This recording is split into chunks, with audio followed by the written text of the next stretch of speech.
పూరీ జగన్నాథ ఆలయ రహస్యాలు. ఒరిస్సా రాష్ట్రంలో బంగాళాఖాతం తీరంలో పూరీ పట్టణంలో కొలువైన ప్రాచీన దేవాలయం జగన్నాథుని ఆలయం. ఇక్కడ శ్రీకృష్ణుడు తన సోదరుడితో కలిసి దర్శనమిస్తాడు. ఈ ఆలయం చార్ధామ్ యాత్రా స్థలాల్లో ఒకటి. మదాలపంజిలోని పురాణాల ప్రకారం మొదటగా జగన్నాథుని ఆలయ నిర్మాణం పురాణాలలో ప్రస్తావించబడిన మహారాజు ఇంద్రద్యుమ్నుని చేత చేయబడింది. శ్రీకృష్ణుడు, బలభద్రుడు, సుభద్రల చెక్క విగ్రహాలు ఈ ఆలయంలో కొలువుతీరి ఉన్నాయి. పూరీ జగన్నాథుని రథయాత్ర ప్రపంచంలోనే అత్యంత గొప్పది. ఇక్కడ దేవతలను ఆలయ ప్రాంగణం నుండి బయటకు తీసుకెళ్లి ఊరేగిస్తారు. జగన్నాథుడి రథం పేరు నందిఘోష్, బలభద్రుడి రథం పేరు తాళధ్వజ, సుభద్రాదేవి రథం పేరు దర్పదలన. హస్తకళాకారులు ప్రతి సంవత్సరం ఈ రథాలను ఒక చిన్న మేకు కూడా ఉపయోగించకుండా తయారు చేస్తారు. రథయాత్ర పూర్తయిన వెంటనే ఈ రథాలను కూల్చివేస్తారు. జగన్నాథుని ఆలయ గోపురం 65 మీటర్ల ఎత్తులో నిర్మించబడింది. శ్రీకృష్ణుడి సుదర్శన చక్రం శిఖరం పైభాగంలో అమర్చబడి ఉంది. దీనిని నీలచక్రం అని పిలుస్తారు. నీలచక్రం మీద ప్రతిరోజు జెండాను మారుస్తారు. జెండాను ఒకరోజు మార్చకపోతే ఆలయం 18 సంవత్సరాలు మూతపడుతుందని చెప్తారు. నీలచక్రం మీద ఎగురవేసే జెండాను పతిత పావన అని పిలుస్తారు. పురాతన కాలంలో అంటరాని వారిని ఆలయంలోనికి అనుమతించినప్పుడు వారు పతిత పావనాన్ని ప్రార్థించేవారట. 20 అడుగుల ఎత్తు, టన్ను బరువు ఉన్న నీలచక్రాన్ని పూరీ పట్టణం నుండి ఎక్కడి నుండి చూసినా కూడా అది మన వైపే చూస్తున్నట్టు ఉంటుందని, దానికి కారణమేమిటి ఎవరికి తెలియదని చెప్తారు. ఈ నీలచక్రం ఇనుము, రాగి, జింక్, పాదరసం, సీసం, ఇత్తడి, వెండి, బంగారం ఈ 8 లోహాలతో తయారు చేయబడిందట. గరుడ సేవక్ అనే శిక్షణ పొందిన సేవకులు సుమారు 220 అడుగుల వరకు ఎక్కి నీలచక్రాన్ని శుభ్రం చేస్తారు. ఈ ఆలయం పైన ఉన్న జెండా గాలి వీచే దిశలో కాకుండా వ్యతిరేక దిశలో రెపరెపలాడుతూ ఉంటుంది. దీని వెనుక ఉన్న రహస్యం శాస్త్రవేత్తలు కూడా ఇప్పటికీ కనిపెట్టలేకపోతున్నారు.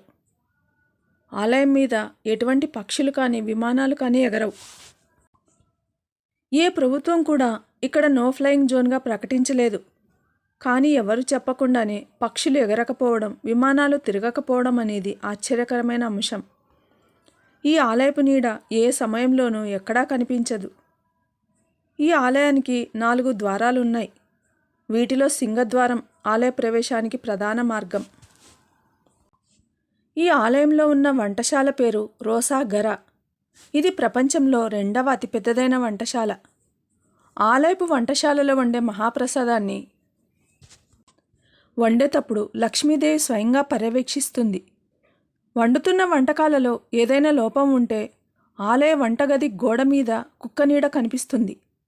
వెంటనే ఆ వండిన ఆహారాన్ని మొత్తం భూమిలో పాతిపెట్టేస్తారు. మరల శుచిగా ఆహారాన్ని వండుతారు. ఇక్కడ ప్రతిరోజు 600 మంది వంటవాళ్ళు నిత్యం పనిచేస్తారు. 400 మంది వారికి సహాయకులుగా ఉంటారు. ప్రతిరోజు సుమారు 20,000 నుండి 25,000 మంది భక్తులకు ప్రసాదాన్ని పంచుతారు. ఉదయం వండిన ఆహారం మొత్తం ఎన్ని వేల మంది వచ్చినా సరే ఒక్కరికి కూడా తక్కువ కాకుండా సరిపోవడం ఒక విశేషంగా చెప్పుకుంటారు.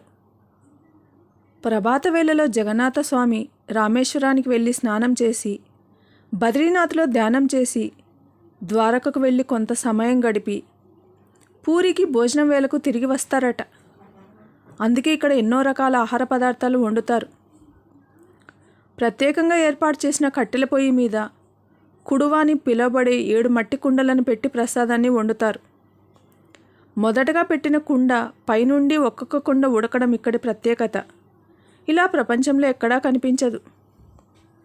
ఉదయం పూట వండే ప్రసాదాన్ని గోపాల వల్లభ భోగమని, తర్వాత సకల ధూపమని, బడాశంకుడి భోగాని, సంధ్యాధూపం, చివరగా చేసే ప్రసాదాన్ని సింహర భోగం అని పిలుస్తారు.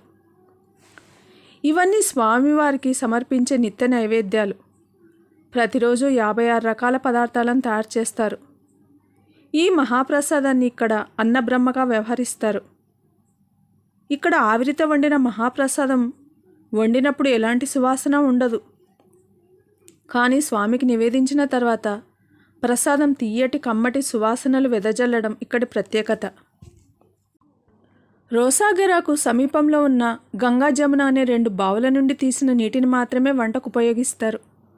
ఇక్కడ వంటవారిని సురాలు అని పిలుస్తారు. వారికి తప్ప వంటశాలలోకి వెళ్ళడానికి ఇంకెవరికి అనుమతి లేదు. ఈ వంటశాల ఆలయానికి ఆగ్నేయ దిశలో ఉంది. సురాలు చేసే వంటలు స్వయంగా మహాలక్ష్మి పర్యవేక్షణలో జరుగుతాయట. 12వ శతాబ్దపు మందిరంలోని రత్నభండార్లోని గదులు తెరవబడ్డాయి.